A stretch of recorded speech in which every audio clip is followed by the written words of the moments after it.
দিনটা ছিল বুধবার, জুলাই মাসের 10 তারিখ। আমি আসছিলাম অনেক দিন পরে বাড়ি। জামাই ষষ্ঠীর সময় সেই একদিন থেকেছিলাম, আর জামাই ষষ্ঠীতে থাকবো বলে তার আগে অনেক দিন আসা হয়নি। তো যথারীতি আমি বাড়ি পৌঁছে গেছি। বাড়ি এসেই লেবু গাছটাকে দেখে না মানে অদ্ভুত এক কী বলবো, সারা গাছ ভর্তি লেবু, যেদিকে তাকাচ্ছি সেদিকেই পুরো সবুজ পাতার মাঝখানে লেবুগুলো হালকা হলুদ হয়ে রয়েছে।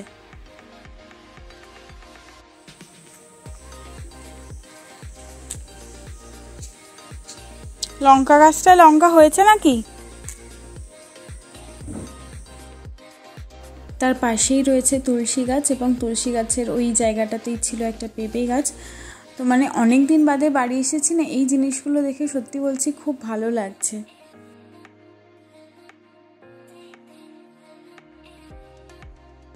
যখন বিকেলবেলা বাড়ি এসেছিলাম পিছনের গেটটাতে ঢুকেছিলাম, তাই সন্ধেবেলা যখন বেরোচ্ছি দেখি বেলফুল গাছ দিয়ে কি সুন্দর গন্ধ, ফুলগুলো ফুটেছিল না। তাই তোমরা তো জানোই যে আমাদের বাড়ির এক সদস্য বেড়েছে, তো তাকেই দেখতে আসা। আর রাতের বেলা তো আমি মাকে বলেই দিয়েছিলাম যে আমি মুড়ি খাবো, কারণ দুপুরবেলা অনেক কিছু খাওয়া হয়ে গিয়েছিল। তো এখানে আমরা সবাই মিলে টিভি দেখতে দেখতে মুড়ি খাচ্ছিলাম।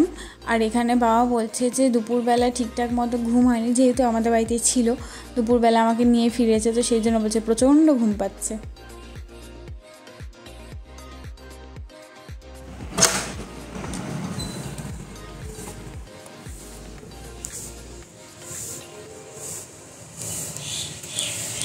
হ্যালো এভরিওয়ান, গুড মর্নিং সবাইকে। তো আশা করি তোমরা সবাই খুব ভালো আছো, আমিও খুব ভালো আছি। ঘড়িতে বাজে এখন 10:40 মতন। আমি এই জাস্ট ঘুম থেকে উঠলাম, মানে 10টা নাগাদ উঠেছি। যেহেতু বাড়ি এসেছি একটু বেশি ঘুমানো তো বানতাই হ্যাঁ। তো যাই হোক, বিছানাটা এই যে অগোছালো হয়ে রয়েছে, তো চলো বিছানাটাকে একটু অর্গানাইজড করে নেওয়া যাক। যেহেতু এখন নিজেরটা করে করে অভ্যাস হয়ে গেছে, তাই মনে হয় যে বিছানাটা গুছিয়ে রাখি।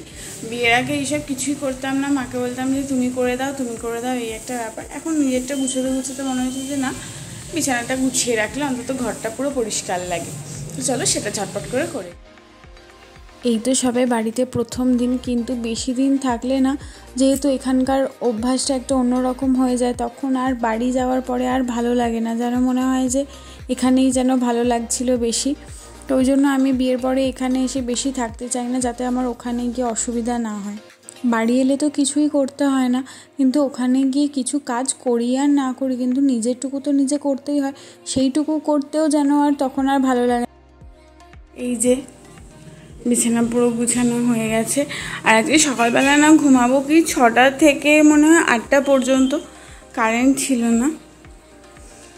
আর এই যে বোতলটা দেখছো, আমি বাড়িতে যেহেতু একটা অন্যরকম বোতলে জল খাই, তো এখানে এসে না সেই বোতলের কমফর্টটা তো আমি পাই না। তো সেই কারণে গ্লুকন-ডি থেকে ফ্রি দেওয়া এই বোতলটা আমি এখানে এসে ইউজ করি। আর ওখানকার বোতলটা জানি না কে কে দেখেছো বা কে দেখোনি, আমি একবার দেখাবো। ওটা 2 লিটার্সের একটা বোতল, খুব ভালো ওইটা।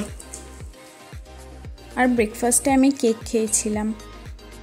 আমি এখন খাচ্ছি পেয়ারা, আর এইটা হচ্ছে একটু জলজিরা নিয়েছি, নুন লঙ্কার থেকে এটাই ঠিক আছে।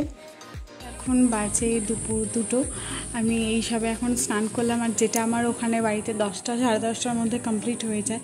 এখানে এসছি তাই সব কিছু একটু লেট রান করছি, একটু না বেশ খানিকটা লেটে রান করছি আমি। তো চলো এবার নিচে যাওয়া যাক, গিয়ে দেখি যে দুপুরের মেনুতে কি আছে। আর কাল আমি যখন ওখান থেকে এসেছিলাম আমি পাতুরি আর ফ্রাই এনেছিলাম, বাবা গেছিলো আমাকে আনতে, তো বাবা ওখানেই কালকে লাঞ্চটা করেছে। তো চলো তাও একবার লাঞ্চের মেনুটা ঝট করে দেখে নিই।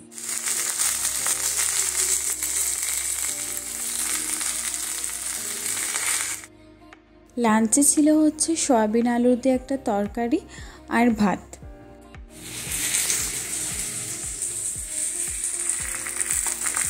আর সাথে যেহেতু এই ফ্রাই পাতুরি সব কিছুই ছিল, তো সেই জন্য আর মাকে বলেছি যে অন্য কিছু রান্না করতে হবে না, ডালটাও লাগবে না, কারণ সয়াবিনের তরকারিটা যেহেতু একটু ঝোল ঝোল, এইগুলো দিয়েই হয়ে যাবে। তারপরে তো সন্ধ্যাবেলা গেছিলাম একটু মামার বাড়ি। এইভাবেই কালকে সারাটা দিন কাটালাম বেশ আনন্দে, বেশ মজায়। আর মামার বাড়িতে দেখো এই থোকা টগরের গাছটা কতটা সুন্দর হয়েছে। তো নেক্সট ব্লগ নিয়ে খুব শিগগিরই আবার দেখা হবে। যেহেতু মাসির বাড়ি এসে গেছি, ওয়াইফাই কানেকশন ফুল পেয়ে গেছি, তোমাদের সাথে ব্লগটা আমি শেয়ার করতেই থাকবো। ভিডিওগুলো কেমন লাগছে অবশ্যই তোমরা কমেন্ট বক্সে জানিও। দেখা হবে নেক্সট ভিডিওর সাথে, ততক্ষণের জন্য টাটা।